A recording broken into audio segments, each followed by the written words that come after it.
پہ بات ہوتی ہے تو ہم اس طرح بات نہیں کرتے۔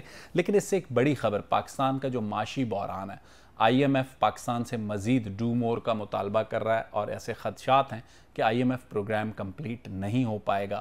بریک کے بعد آئیں گے، ہمارے نمائندے کی جو سٹوری ہے اس پر آپ کو اپڈیٹ کریں گے۔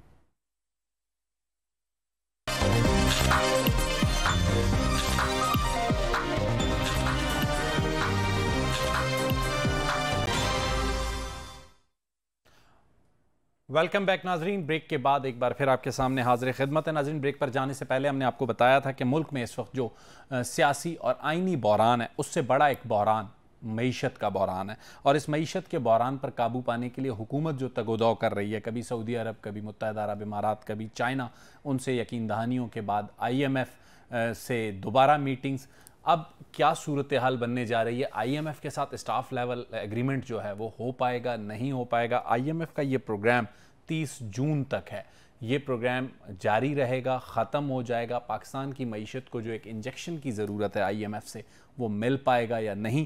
اس ساری صورتحال میں آنے والے دنوں میں سٹاف لیول جو میٹنگ آئی ایم ایف کی وہ بہت اہمیت کی حامل ہے، اور اس پر وزارت خزانہ کیا دیکھ رہی ہے؟ اسحاق ڈار صاحب کی آنیاں جانیاں لگی ہوئی ہیں امریکن ایمبیسڈر کے پاس، لیکن ابھی تک کوئی حوصلہ افزا خبر آئی ایم ایف کی طرف سے ہمیں نہیں ملتی۔ اس پر پیش رفت کیا ہو رہی ہے؟ ہمارے ساتھ موجود ہیں ہمارے اسلام آباد کے نمائندے جو اکانومی کو رپورٹ کرتے ہیں، ریاض تھیم صاحب۔ ریاض صاحب، آپ کی جو سٹوری ہے اس سے معاملہ امید افزا نہیں لگ رہا، اپڈیٹ کریں گے؟ What is insight? دیکھیں جی، آئی ایم ایف کے پروگرام پر جو دھندلے سائے نظر آ رہے ہیں، اس حوالے سے ہماری معیشت کو جو چیلنج درپیش ہیں اس میں سیاسی صورتحال کا بھی بڑا عمل دخل ہے۔ آئی ایم ایف نے پاکستان کو لٹکایا ہوا ہے، ہمیں پورے سال کے بجٹ کے لیے 30 سے 35 ارب ڈالر ہوتے ہیں، درکار ہوتے ہیں، لیکن پاکستان اس وقت اس پروگرام میں پھنسا ہوا ہے، اور گورنمنٹ کے ساتھ آئی ایم ایف کے جو مشن ہے وہ 31 جنوری کو پاکستان آیا تھا اور 9 فروری تک ان کے مذاکرات ہوئے تھے۔ 3 ماہ گزر گئے ہیں اور ابھی تک اس پروگرام کو فائنل نہیں کیا جا سکا۔ بار بار وزیر خزانہ اسحاق ڈار صاحب کہہ چکے ہیں کہ یہ جلد ہی طے پا جائے گا، لیکن ابھی تک نہیں ہو سکا۔ ہمارے ذرائع کا کہنا ہے کہ پاکستان نے اپنی جو سفارتکاری ہے اس کے عمل کو بھی اس میں شامل کر رکھا ہے، اور کوشش کر رہا ہے کہ جو 1 ارب ڈالر کی قسط ہے وہ پاکستان کو کسی طریقے سے مل جائے تاکہ ہم نیکسٹ ایئر کا بجٹ جو ہے اس کو کور کر سکیں۔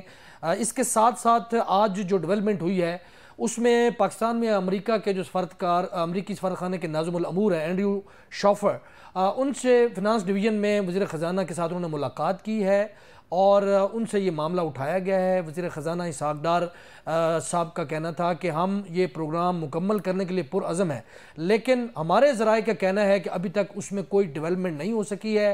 ان کی طرف سے کوئی واضح یقین دہانی نہیں کرائی گئی، کیونکہ جو پاکستان نے سعودی عرب، یو اے ای اور چین سے جو یقین دہانیاں حاصل کی ہیں قرض رول اوور کرنے کے حوالے سے اور جو 3 ارب ڈالر ملنے کے حوالے سے، وہ آئی ایم ایف کو بتا دیا گیا ہے کہ پاکستان نے یہ یقین دہانی کرائی ہے، ضمانت دی ہے کہ یہ ممالک ہم کو 3 ارب ڈالر دیں گے، لیکن اب ان کا یہ ایک نیا مطالبہ سامنے آیا ہے کہ ورلڈ بینک سے اور جو ایشیائی انفراسٹرکچر بینک ہے وہ 2 ارب ڈالر 2 ارب 90 کروڑ ڈالر جو ہے وہ مزید اس کی ضمانت آئی ایم ایف چاہ رہا ہے۔ آئی ایم ایف آپ کو نہیں لگتا امریکہ کی طرح پاکستان سے ڈو مور کی پالیسی پہ چل رہا ہے؟ یہ لفظ تو بہت پرانا ہو چکا ہے، اب تو وہ اس سے بھی آگے بڑھ گئے ہیں۔ جو امریکہ اگلا لفظ کیا ہے تھیم صاحب وہ بتائیے؟ اگلا لفظ تو یہی ہے کہ یہ there is nothing something else کے مطلب کچھ ہی نہیں آپ کو ملنے والا، کیونکہ جو حالات جس صورتحال میں ہم پھنسے ہوئے ہیں اس میں تو پاکستان کے جو جتنے بھی دوست ممالک ہیں وہ بھی ان کو نکالنے کی صف میں شامل ہیں، لیکن جو آئی ایم ایف اس پروگرام کو پاکستان کی تاریخ میں کبھی ایسا نہیں ہوا کہ اس حد تک ڈیڈ لاک ہو جائے۔ اس ڈیڈ لاک کی بنیادی وجہ کیا لگتی ہے؟ آئی ایم ایف اس بار کیوں تیور مختلف ہیں آئی ایم ایف کے؟ کیا یہ انٹرنیشنل جو صف بندیاں ہو رہی ہیں، یا پھر انہیں لگ رہا ہے کہ یہاں پولیٹیکل اسٹیبلٹی نہیں ہے تو ہم کیوں پیسے دے کر اکنامک اسٹیبلٹی کے معاملے میں اپنا پیسہ پھنسائیں جہاں پر پولیٹیکل اسٹیبلٹی نظر نہیں آ رہی؟ دیکھیے سر، اس کے 2 پہلو ہیں۔ ایک تو یہ جو جیو پولیٹیکل سچویشن ہے، جو انٹرنیشنل بلاکس ہیں، اس حوالے سے بھی یہ ایک عنصر ہے اس میں کہ یہ آئی ایم ایف اس بار بڑا سخت انہوں نے رویہ اختیار کیا ہوا ہے۔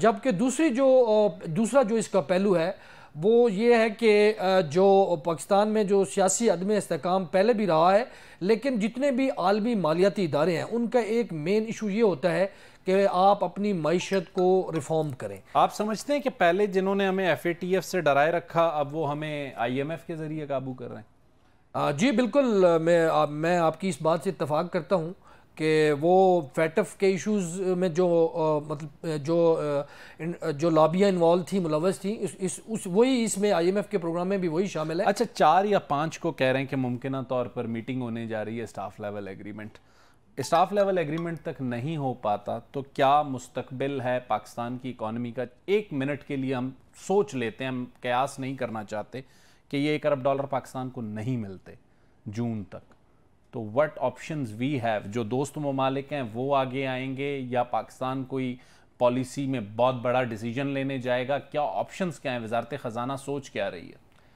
جی دیکھیں، وزارت خزانہ اپنی کوشش تو یہ کر رہی ہے کہ یہ ہم ان کا جو پروگرام ہے مکمل کریں۔ الٹرنیٹ کوئی نہیں ہے؟ الٹرنیٹ ان کے پاس آپشن ہے، پلان ان کا بنا ہوا ہے کہ وہ الٹیمیٹلی وہ اپنے فرینڈ کنٹریز جو ہیں، جو دوست ممالک ہیں، ان کے پاس جائیں گے اور وہی ان کی ہیلپ کریں گے، ورنہ جو یہ ڈیزاسٹر ہوگا۔ آپ کے خیال میں جو اپنا کوئی بھی ایسا پلان منسٹری آف فائنانس کے پاس، جتنے ہمارے برینز بیٹھے ہیں فائنانس کے ایکسپرٹس بشمول ڈار صاحب کے، جنہیں کہا جا رہا تھا آئیں گے تو ڈالر نیچے جائے گا، ڈالر تو ڈار کے قابو نہیں آیا، ڈار صاحب فی الحال قابو آئے ہوئے ہیں پی ٹی آئی کے؟ جی دیکھیں، ڈار صاحب باتیں تو بہت زیادہ کرتے ہیں لیکن اب وہ اس سیاسی مذاکرات میں بھی پھنسے ہوئے ہیں، ادھر سے وہ آئی ایم ایف کا پریشر بھی ہے، وہ ان کا یہ کہنا ہے کہ ہم ڈیفالٹ نہیں کریں گے، انشاءاللہ کبھی ڈیفالٹ نہیں ہوگا، جبکہ جو اکانومی کے جو ماہر ہیں وہ کہہ رہے ہیں کہ پاکستان تو ڈیفالٹ کر چکا ہے ٹیکنیکلی، لیکن حکومت نہیں مان رہی۔ اگر وزیر خزانہ صاحب کے پاس کوئی پلان ہے تو وہ ان کے اپنے دماغ میں ہی ہوگا، فی الحال تو جو گریز کر رہے ہیں وہ ہمارے میڈیا کے جو ریلیونٹ بیٹ رپورٹرز ہیں ان کو فیس کرنے میں وہ تھوڑا کترا رہے ہیں اور وہ نہیں بتا رہے کہ ان کا سیکنڈ آپشن کیا ہو سکتا ہے۔ آپ کے خیال میں اگر آئی ایم ایف کا معاملہ نہیں ہوتا، پاکستان کے پاس سوائے دوست ممالک کے کوئی بھی آپشن نہیں ہے؟